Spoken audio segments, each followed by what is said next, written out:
Welcome back to my YouTube channel. Kembali lagi bersama saya Chris Tepu. Di dalam video kali ini saya akan berbagi kepada teman-teman tentang setup kerja atau setup meja kerja saya selama tahun 2022 ini. Saya sedikit melakukan upgradean terhadap setup kerja saya. Kalau dibandingkan dengan setup kerja di tahun 2021 kemarin ya, kalian bisa nonton videonya. Saya taruh linknya di kolom deskripsi. Nanti kalian bisa bandingkan apakah ada perbedaan. Tentunya sangat banyak perbedaannya teman-teman. Saya melakukan sedikit upgradean karena ya ingin punya suasana baru ya. Kemudian juga saya ingin supaya setup kerja saya lebih menunjang produktivitas saya selama bekerja.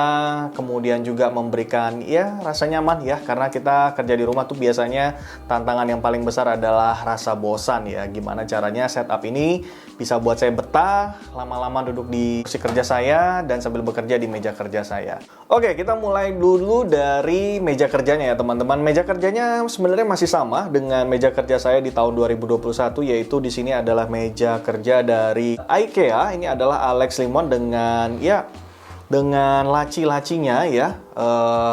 Di sini yang saya punya ukurannya 160 kali 80 cm dan ini sudah sangat nyaman sekali untuk bekerja karena ukurannya itu pas dan masih banyak sekali ruang-ruang yang kosong untuk saya taruh laptop, kemudian beberapa pajangan yang juga membuat kesan nyaman aja di meja kerja ya teman-teman. Kemudian kita lanjut.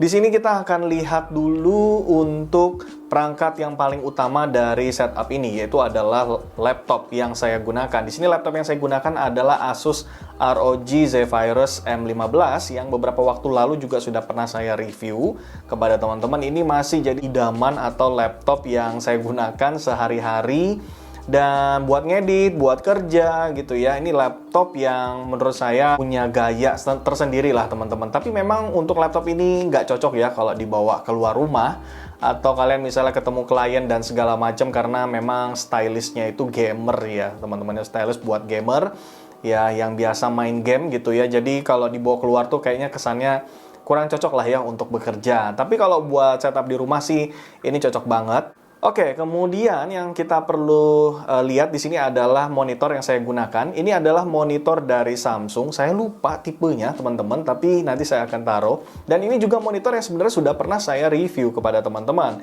Ini adalah monitor dari Samsung ukuran 24 inch.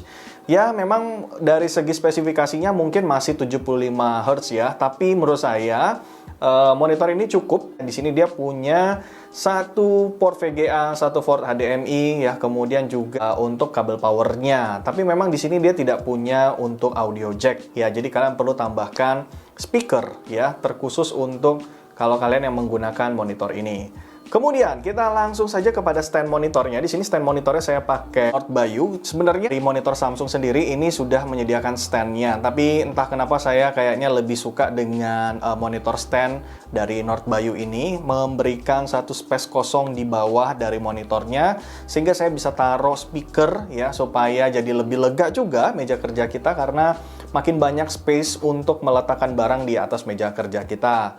Oke, kita langsung saja ke speakernya ya teman-teman. Speakernya di sini saya pakai robot ya, speaker robot dari robot. Saya juga sudah pernah review teman-teman. Jadi memang untuk kualitas suara dari speaker robot ini ya so-so lah ya menurut saya. Untuk digunakan di rumah itu masih oke ya. Kalau misalnya dari segi kualitas memang suaranya pas-pasan ya, tapi masih oke lah ya untuk kalian misalnya buat ngedit ya. Kemudian kalau kalian juga gunakan untuk nonton dan segala macam itu masih oke lah ya, masih ya nggak ada masalah lah untuk speaker ini gitu ya. Mengingat juga harganya sangat ekonomis sekali untuk kalian yang memang mencari speaker dengan harga yang lebih murah gitu ya. Ini adalah salah satu speaker yang bisa direkomendasikan. Oke, kita langsung lihat di sini juga ada docking station yang saya gunakan. Di sini docking station yang saya gunakan adalah docking station dari Baseus.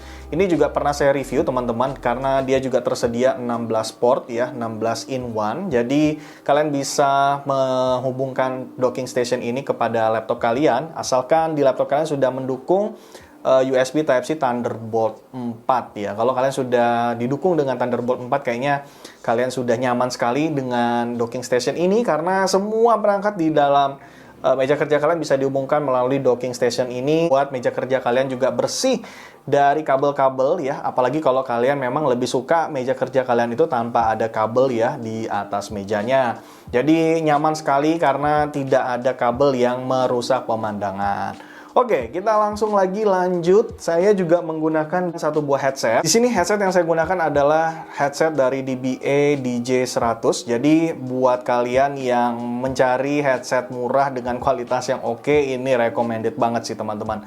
Walaupun harganya hanya 300 ribuan, tapi kalian sudah dapat kualitas yang menurut saya dari segi kualitas headsetnya itu punya kualitas yang ya layak lah untuk diberikan harga sekitar 700.000, 800.000 untuk headset ini, karena saya juga nyaman sekali kalau ketika saya ngedit ya, ketika saya juga dengerin musik menggunakan headset ini ya. Buat kalian yang juga cari headset bagus tanpa perlu mengeluarkan kocek yang lebih banyak, ini recommended banget untuk headsetnya. Di sini saya juga menggunakan satu buah stand untuk headset saya. Ini benar-benar dibuat sendiri ya teman-teman. Jadi ini sebenarnya adalah stand untuk mikrofon ya, BM100 yang pernah saya beli. Tapi karena saya sudah punya standnya sendiri, jadi stand untuk mikrofonnya saya modifikasi sedikit untuk jadi stand buat headset saya teman-teman. Oke, kita lanjut lagi. Di sini juga saya menggunakan keyboard dari Logitech. Ini adalah keyboard Logitech yang juga sudah pernah saya review beberapa waktu lalu. Kenapa saya menggunakan keyboard ini teman-teman? Sebenarnya karena bentuknya yang kecil ya. Saya pengennya sih bener-bener kerja saya tuh lebih kelihatan simple, minimalis gitu ya. Nah, keyboard dari Logitech K380 ini benar-benar memberikan kenyamanan sekali karena dia juga bisa dihubungkan dengan 3 device berbeda. Jadi kalian bisa hubungin nih ke handphone kalian, atau kalau kalian pengguna iPad, kalian juga bisa hubungkan ke iPad selain kalian hubungkan ke laptop karena dia terkoneksi dengan Bluetooth ya teman-teman. Dan yang saya juga gunakan baru-baru ini juga sudah saya review kepada teman-teman. Di sini adalah mouse yang paling nyaman yang pernah saya punya. Ini adalah MX Master 2S ya, atau MX Master 2S yang benar-benar memberikan kenyamanan karena dari segi ukuran, dari segi stylishnya benar-benar keren banget ya. Dan kalau kalian gunakan untuk berlama-lama itu nyaman, nggak membuat tangan kalian lecet, nggak membuat tangan kalian pegel, dan benar-benar asik banget gitu ya, karena dia juga bisa diatur semua mode pada tombolnya, bisa kalian atur melalui aplikasi Logitech Control ya. Jadi ini salah satu rekomendasi juga karena harganya juga sudah sangat murah teman-teman. Nah, saya juga menggunakan stand untuk laptop saya. Di sini adalah stand yang saya beli di Tokopedia, harganya sekitar Rp160.000. Memang terbuat dari besi ya teman-teman, supaya menopang laptop kita lebih kuat gitu ya, nggak goyang-goyang gitu ya, atau nggak ringkih. Kemudian saya juga menggunakan di sini ada wireless charging yang saya gunakan untuk iPhone saya ya. Jadi ini adalah, saya lupa untuk merek dari wirelessnya ini teman-teman, tapi ini juga memberikan rasa nyaman saja karena kalian nggak perlu colok-colok handphone kalian, tinggal kalian taruh saja di atas wireless chargingnya ya teman-teman.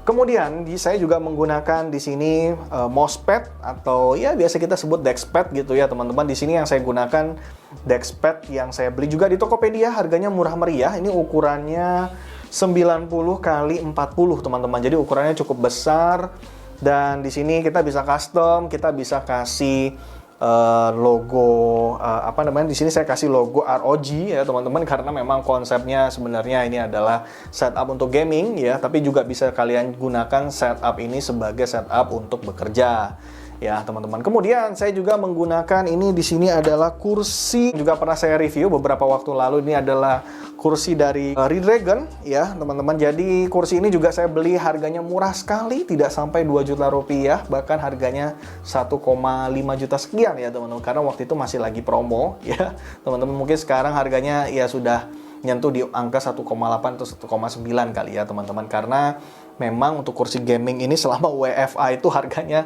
memang selalu naik ya teman-teman ya.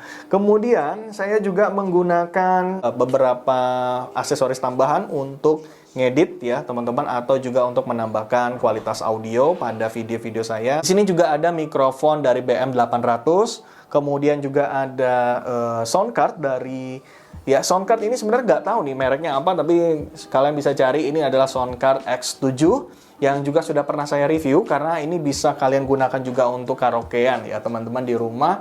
Kalau kalian mau karaokean ala-ala tanpa di TV gitu ya, kalian bisa di komputer pakai soundcard ini ya. Dan soundcard ini sebenarnya membantu kita untuk mengontrol suara pada video yang kita produksi, teman-teman.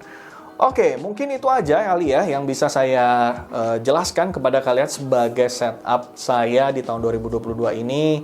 Semuanya saya gunakan. Oke, oh ya, satu lagi teman-teman, satu lagi ada produk yang juga saya baru beli beberapa waktu ini. Di sini hanya untuk memberikan aksen bagus aja gitu ya, aksen keindahan. Ini sini adalah lampu LED yang sebenarnya sangat sensitif dengan suara gitu ya. Jadi kalau ada suara dia langsung memberikan seperti aksen, ada warna RGB-nya begitu ya, supaya memberikan kesan rame aja dari segi penampilan untuk meja kerja. Ini harganya kalau nggak salah sekitar 40.000 atau 50.000 ya, saya beli di Tokopedia. Ya lumayan lah ya untuk menambah penampilan ya di meja kerja kita supaya nggak sepi ya. Oke teman-teman, mungkin itu yang bisa saya jelaskan untuk setup saya di tahun 2022. Mudah-mudahan setiap produk-produk yang saya rekomendasikan di dalam setup kerja ini bisa jadi inspirasi buat teman-teman. Oke teman-teman, terima kasih buat teman-teman yang sudah nonton video ini dari awal sampai dengan akhir. Saya Kristopu, sampai jumpa.